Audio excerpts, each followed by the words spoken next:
Yeah, yeah, yeah. Oh, yeah, yeah, yeah, yeah. You dorks. I've never felt this good in my entire life. I'm Make me some spaghetti. sitting in my van in Dublin, and it's rainy. It's a very rainy day. I really like sunshine, and these kind of grey, slaty, heavy skies, I find them very oppressive, and I think a lot of people do. And like they've, it's a syndrome, sad, seasonally affected depression syndrome. I think it's a syndrome. So, and then you can get happy lights, and then I did hear that, and I used to do this, but I stopped, and that's if you get a torch and you shine it, just here. Yes, I look like a dickhead. You just shine the torch into your, your third eye, but it's probably more to do with your pineal gland, which is, sort of, if you kept going there and there, you'd get into your pineal gland. It's sort of, if your temples here, your pineal gland sits in a cup in your sphenoid bone. Sphenoid bone's like a butterfly. If you Google sphenoid, it's spelled Sphenoid. Sphenoid. It looks like a butterfly. It's very beautiful. It's a very beautiful bone to see in isolation. And you kind of look at it and go, yeah, wow, that looks like it actually looks more like a moth than a butterfly. And it's weird because it's not like your femur or your, like your finger bone or your, any of those kind of bones where the shape of the bone is obvious. The only way you can see your sphenoid bone is if you remove all the sutures and all the bones in your skull it's called interdigitation. They're all locked together with cartilage between them, and if you take the bones of your skull apart, which you can do, I think there's 32 bones altogether. That's the only way you can see your sphenoid. So it's not like it's just, as I say, like your femur, it's just there all the time.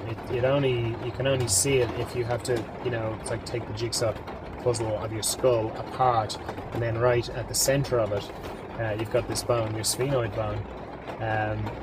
And one of the guys who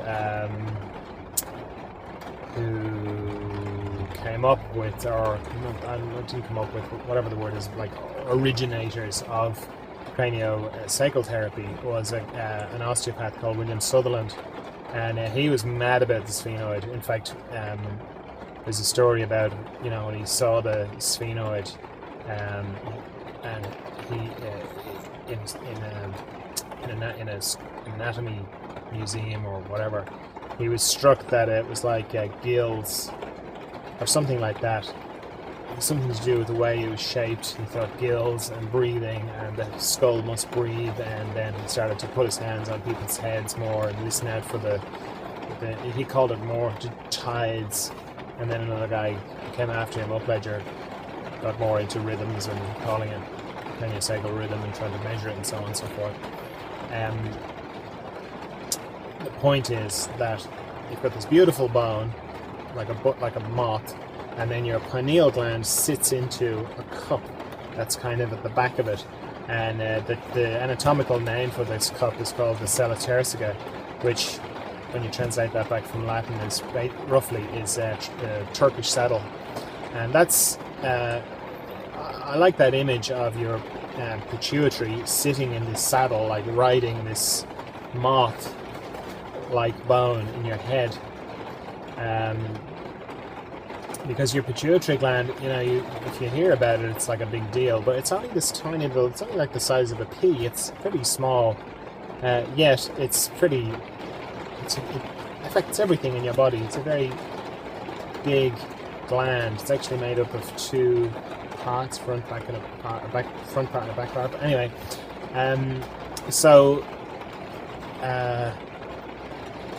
energetically, yeah, your third eye, but your third eye and your pituitary, I kind of see them as very similar.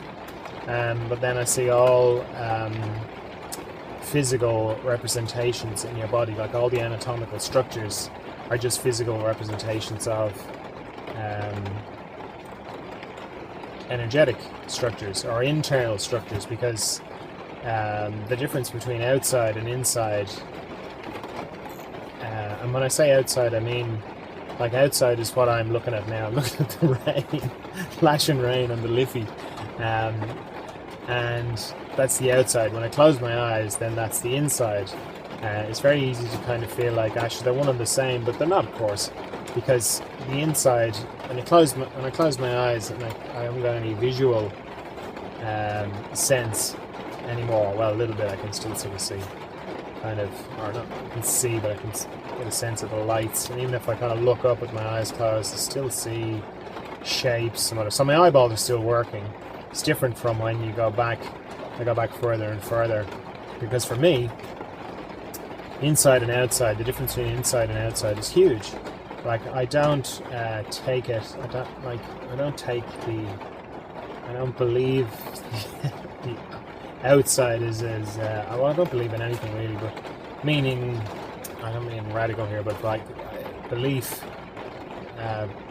Like I don't get belief really. I don't get the whole idea of belief, because to believe in something I can't experience it, and if I can't experience it, then it's just like it's a thought or it's an imagination thing, you know, which is good. And I'm sure like skeptical sort of scientific kind of people would think, oh, that's very good, no beliefs, that's good. But then like on the one hand, I don't believe in reincarnation, for example. Well, no, that's not true. I don't believe in life after death. It's probably a better way to say it. Mainly because I haven't experienced life after death, so I can't know. I mean, who knows? I don't know whether I'm, what happens after I die, because I've never died. Not that I can remember, anyway. I've had all sorts of strange dreams for sure. Like other people tell me they've had strange dreams too, and I've had, past life regression, and I've been told I've had fantastic past lives, and I certainly have things that resonate, and I remember things, but I remember things from my childhood as well, and I could say, one is as believable or as real as the other. So I can't, because it's all in the past. I can't, in a way, I like, as soon as something happens, like when I parked the van here, that's gone now. So it's a memory. So it's a different thing to what I'm experiencing right now. So, and then it's like the future. So the future and the past, it doesn't really. It's a different thing. It's more on the inside. It's sort of catalogued in there on the inside. So I close my eyes, I can think about the van, parking the van. Yeah, I can remember that, but that's not now. Not to get all Eckhart Tolle about it, but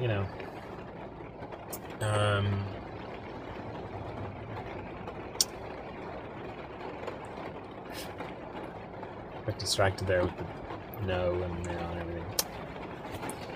everything. So I don't believe in much. I don't believe in anything really. But then I know lots of things. So I don't believe in like life after death, for example, because I don't know. I'd like to. I think it would be great in some ways. But then every night I kind of die anyway. So I don't see what the big. One way I don't see what the big thing is, but then I think the difference between, like, every night I go to sleep, and I love going to sleep, and other people tell me they love going to sleep as well. Love going to sleep, go to bed, oh, I'm so tired, I want to go to sleep, go to bed, close my eyes, and, dream for a bit. But then there's a point where I don't dream, and I just disappear, just gone. I'm gone for a good while, because, like, when they do all those studies and stuff, the REM sleep, the dream sleep, it only lasts for an hour and a half at the most, and then you have another hour and a half as you're coming out of it. But there's a bit in the middle. There's a bit right in the middle of the sleeping where I'm just gone. I'm just completely gone. And I think, like, even if that's what death was, Like if I, just went and whatever, never came back. Well, I don't think that would be so bad. The hard thing about dying is knowing you're going to die. I think it's the knowing bit. That's the torturous bit. Like, even if it's a couple of seconds, but then you don't know. But like, say you're in a car accident, or you see, and you see a car coming towards you, like, oh my god, I'm gonna die. I mean, loads of people who don't die say, oh, I thought I was gonna die. So you don't know. But like, let's say you've got some terminal illness, or I think if you are terminally ill, you probably have a sense of it. But then there's a lot of people who have a very serious illness and they get better, So, but anyway, I think the idea of dying is much harder than probably dying. If dying is just dying, like the same as when you go to sleep and you just don't wake up. But if you went to sleep and you didn't wake up, I don't think that would be so bad. I don't think it would bother you. It's hard for the people who are left. I had a couple of family members die this year, and Jesus, like an emotional bomb goes off when somebody dies. It's so hard, it's so tragic, and it's so difficult for the people who are attached to the person, and the missing is so painful. So, how did I get on to death? I don't know how I got on to death. I was talking about the outside and the inside. And I was talking about the pituitary gland and the weather and the shining. Yes, I know. I don't think I did. Shining the torch in here. So, I mean, light waves are very energetic things. Light is a very energetic thing. So, it's probably a bit of both. It's probably a bit of third eye and a bit of pituitary gland. I had a break there.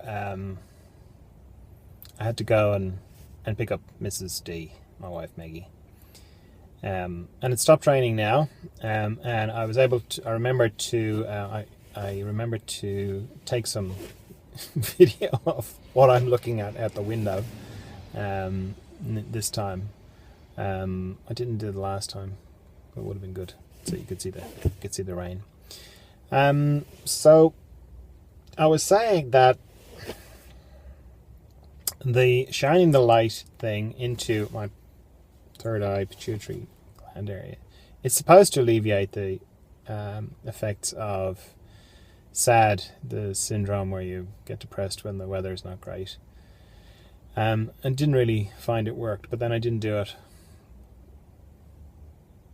continuously, and I didn't. I wasn't that depressed. I think I was about as depressed as anybody is when you have 7 or 8 days of rain in a row. Can see it in Ireland very clearly. When the weather goes down, everyone's energy goes down. Everybody gets they don't even get grumpy, they just kind of get just down. And then when the sun comes out, it is literally like the sun coming out. Everyone is smiling and happy. It's great. So the thing about the pituitary gland and the inside and outside, I'm not sure if that was clear. And believing. Oh yeah, when I was talking about beliefs, that's right. There was the thing about when I was saying about not believing in things and how that's probably a good thing. But then I don't believe in Iceland, for example. I've never been to Iceland. I've never experienced Iceland. So I don't believe in Iceland in the same way as I don't believe in life after death. All the evidence suggests that Iceland exists. I'm sure, and if you're watching this in Iceland, don't take it personally. But I've never been to Iceland. I've never experienced Iceland. But then I'm not so sure that travel, like airline travel, is real either, because my experience of airline travel is I get into this room, it's a long tube, and I look out the window. But the window could be a TV screen. I don't really know I go anywhere. I look down, and it looks like I'm going somewhere. And I'm sure I'm not sure, but if I fell out of it, it looks like I would fall to my death, but I don't know that. All my experience is just sitting in this uncomfortable seat for a period of time, and there's noise and it goes up and down. But I've been in fairground rides, where they simulators, and it's the same thing. There's not much difference. So, I mean, I'm not being silly about it, but it's just that thing of assuming. Like, there's a lot of assumptions going on. That's like one of the books I'm working on at the moment is called The Little Book of Big Assumptions. I've been working on this book for years, trying to just refine it down to very simple things. But there's lots of assumptions that go on all the time. Well, I don't make them, but other people do. Like, Iceland exists. If you've never been to Iceland, for me, America exists because I've been to America, but not all of America. I've just been to, like, Boston and New York and Atlanta and a few other places, but so they all exist. They're in my experience. I was there actually, so for me, I don't have to believe in them. They're there. I was there. Maybe they've gone. I mean, I could say, and I think it's right to, like that maybe my house doesn't exist anymore. I was there when I left this morning, but I don't know for definite that it's still there. Now, you could say, well, you'd go nuts if you thought like that all the time, but it's not so much that. I was only thinking about this the other day, about talking about that kind of stuff is a bit like standing up in a cinema and going, it's not real, it's just all shadows on the wall, it's just, that's not really happening. That would kind of ruin the cinema going experience, and nobody likes that. Nobody would kind of go, oh, I love the way that guy stood up and said, oh, isn't it, it's not real. Of course it's not real. I know it's not real. And that's fine. But as I look around, I see people. It'd be like being in a cinema. Like, for me, looking at people in, the world and that I come into contact with, it's like they're in a cinema and they're getting really upset about the story. Like when you're a kid and like Bambi's kind of you hear a lot of people talking about that. It's the first time they're watching Bambi. And then Bambi's mother gets killed. And, if you've never seen Bambi, I'm sorry if I've ruined it for you. But Bambi's mother gets killed. And everyone is like, I remember as a kid when Bambi's mother got killed, I was so upset. And my parents had to take me aside and go, it's not real. It's just a movie. Well, it's kind of like that. People are, getting very upset about stuff. So I think in that regard, it's worth saying how it's not real. Well, it's not real for me. I don't know about you. Because I don't even know if you exist. I don't even know if any of this exists. I'm just in my little space here, possibly talking to myself. Because I only live in this body. I only know this. I don't know about other people. Other people tell me it's the same for them. They say, oh yeah, it's the same, But I don't know that. All I know is this. I know I only wake up in this body. I only become conscious in this body. So I only know about this. And this is, from this point of view, it's like I'm enjoying the movie of my life, and I'm not trivializing it. I don't take it lightly, but because I think real things happen. In the same way as you can look at a movie and you can be moved. I can be moved. I can start crying and I can start laughing and I can be inspired and go, yes, that resonates with me. I'm going to change my life a bit, or I'm going to, or not, or just laugh my head off and just, I go into a movie one way and I come out of it a different way. I might go in feeling a bit down, I come out feeling great, or I might go in feeling great and come out. So things happen, real things happen, because to me, like, what's real is what goes on inside me, because everything, I only, like, it's the only place I experience things is inside me. I don't love people out there. I don't get upset 10 feet away from me. It all happens inside me. So this is where it's real. It's where I miss people. It's where I'm happy. It's where I'm sad. All happens inside. And I don't mean anatomically inside. I don't mean anatomically in my brain, because I've never seen my brain. I've never seen all the structures. I only know about what it's like on the inside, and it's inside is where I feel everything. So that's what's real, and real things happen in life. So I'm not trivializing life. It's very serious, but it's not real. Like, this is, how could it be real when it disappears every night?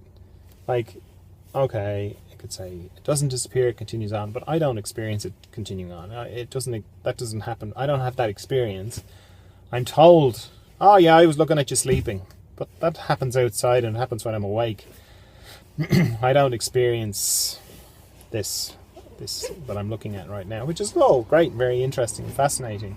You know, there's people who make video games who I'm sure get a sense of how difficult it is to create all this in a low battery light. I'll stop soon. People who create video games would appreciate how difficult it is to create a world, to create a reality. All the detail.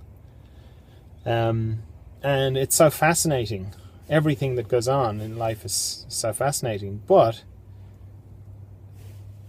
I kind of balance that against that it's not real. It's not as real as what goes on inside here. Inside me. And maybe it's the same for you, I don't know. But as I say, I don't know. I don't know if you exist. No, it's not personal. I suspect from talking to people, because I think communication is one of the real things that does happen in the world. It's possibly the point of the world. I'm not sure about that though. From talking to people, they say the same. It's the same for them. Everyone is like, in a way, the star of their own show, their own movie. They're in this movie of point of view. Everything is point of view from their point of view. So everyone says it's the same, but I don't know that. I just know about me. For me, yeah, point of view. I'm recording this on my iPhone, and I can see my face in the viewfinder, but I can't see my face. All I can see is this very familiar face that I see in the mirror every day. But I've never seen that face.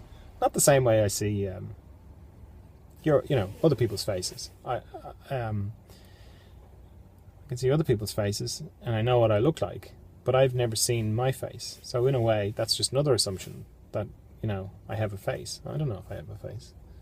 I kind of see something that's like my nose. It all goes together so well. It's such a brilliant creation, existence, reality.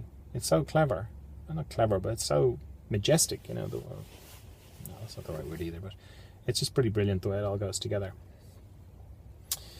Right, I'm going to stop now because I've been, talking for a while. Okay, I'll probably do this again. I'm pretty sure I'll do this again. And you're supposed to, at the end of your podcast, encourage your audience to engage with you. That all sounds a bit formulaic, but I like to hear what people think. So, you can put comments in, I suppose, or you can email me, or you can get in touch with me through the website, if you want to, or not. Okay, so until the next time.